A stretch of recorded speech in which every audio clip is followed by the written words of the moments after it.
करेंगे, कहना चाह रहे हैं, मुझे इस्लाम से खारिज करेंगे, उनके ऊपर टिप्पणी करूं या उनके जैसे लोगों पर टिप्पणी करूं तो मुझे आप इस्लाम से खारिज करेंगे, कर दीजिए भाई, मुझे कोई फर्क नहीं पड़ता है। आपने कह दिया मर्दों के लिए भी पर्दादारी है, आपने कहा मर्दों के लिए भी पर्दादारी है। मैं उस इस्लाम को मानता हूं जो कुरान में लिखा है और जो अल्लाह का भेजा हुआ कलाम है। नहीं, मैं शहजाद को भी एक बार लाना चाह रही हूँ बहस में। शहजाद, नहीं, आप ही कह रहे हैं कि आप नहीं, आप मर्दों के लिए भी पर्दादारी है, ढीले ढाले कपड़े पहनिए। यहाँ पर मैं हेडस्कार्फ की बात कर रही हूँ। सर, आपने कितनी बार इस तरह से अपना चेहरा ढककर या फिर स्कार्फ पहनकर आप इस तरह से एजुकेशनल इंस्टीट्यूशन में गए? आप भी पढ़े लिखे हैं लारी साहब, मैं उसकी बात कर रही हूँ। वो जो रूढ़िवादी पद्धति है, चाहे वो हिंदू धर्म के लिए हो, इस्लाम के लिए हो शहजाद, वो घूंघट हो, वो हिजाब हो, हम इसको आगे बढ़ावा देने की बात कर रहे हैं, हम शिक्षा को आगे बढ़ावा देंगे। अभी हम इन्हीं मुद्दों से उलझे हुए हैं, आगे कब बढ़ेंगे? जिसको जो पहनना पहने ना, किसको एतराज है? एक वोट बैंक का तुष्टीकरण करने वाला एक तबका है जो बार बार एक करके बात आपके ऊपर एतराज किया क्या? तारिक अहमद लारी ने कभी एतराज किया आपके ऊपर? सुचरिता जी, एक एक करके बात रखनी पड़ेगी। Thank you.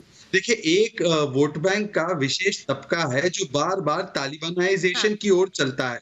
बार बार वो महिलाओं को नहीं, कट्टर मौलानाओं को चुनता है। शाह बानू से लेकर शायरा बानू तक तुष्टीकरण की राजनीति के लिए किस प्रकार का स्टैंड लिया है? वहां पर महिलाओं को विकल्प क्यों नहीं दिया? जहां तक कुरान पाक की बात है तो कुरान शरीफ में सूरह 24 और सूरह 33 में हिजाब का जिक्र जो है वो इस प्रकार की परिभाषा नहीं है। वो परिभाषा व्यक्तिगत और सांस्कृतिक अवधारणा की तरफ है और वो विनय, विनम्रता, मॉडेस्टी, गोपनीयता, सम्मान, इस प्रकार की बातें हैं। पर उसको महिलाओं पर थोपना, और अगर महिलाओं को ये उनके स्वेच्छा के हिसाब से देना चाहते हैं अधिकार, तो मैं पूछना चाहता हूं अतीकुर रहमान साहब से, अगर कोई महिला कहे कि मुझे मदरसे में जीन्स पहनना है तो क्या वो अलाउ करेंगे? ये कह रहे ना, विकल्प की बात है, चॉइस की बात है, तो दीजिए उनको चॉइस दीजिए। मदरसे में उनको पहनना है जीन्स तो नहीं देंगे, क्योंकि ये अपना पुरुषवादी सोच ये थोपना चाहते, तालिबानी सोच थोपना चाहते। और ये समाजवादी पार्टी वाले लोग तो बात ही ना करें। जब 18 से 21 शादी की उम्र की गई तो क्या कहा शफीकुर रहमान बर्क ने? आवारा हो जाएंगी महिलाएं।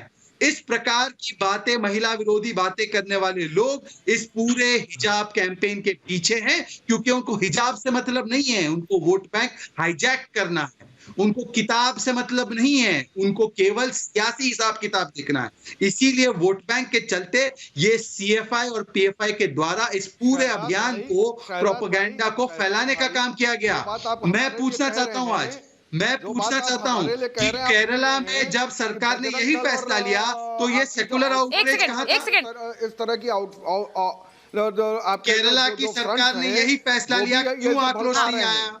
आप हमको कह रहे हैं हमारे लिए केरला की सरकार ने जब यही फैसला लिया तब आपका आक्रोश कहां था? केरला की मुस्लिम एजुकेशन सोसाइटी ने फैसला लिया तब आपका आक्रोश कहां था भाई? नहीं, एक और बात लारी साहब, जब आप ये कहते हैं, लारी साहब मेरी बात सुनिए। भगवा गमछा पहनने की क्या जरूरत थी? गुंडों को, जो स्टूडेंट नहीं थे वो भी वहां कूद के पहुंच गए। अच्छा, सुनिए, तो यही तो सरकार नहीं चाहती है, यही तो सरकार नहीं चाहती है लारी साहब, यही सरकार नहीं चाहती है। कल को वो हिजाब पहनेंगे, यहाँ पर भगवा गमछे पहने जाएंगे, दोनों की मनाही है सर, दोनों की मनाही है। लारी साहब मेरी बात सुनिए, लारी साहब, दोनों की मनाही की बात कर रही है सरकार, ये नहीं कह रही है कि उस पर भी आपत्ति उठाई गई है कि वो भगवा गमछे पहनकर आ गए, उस पर भी आवाज उठाई गई है, क्योंकि शैक्षणिक संस्थानों के लिए इन धार्मिक चिन्हों और प्रतीकों की जगह नहीं है, वो शिक्षा की जगह है लारी साहब।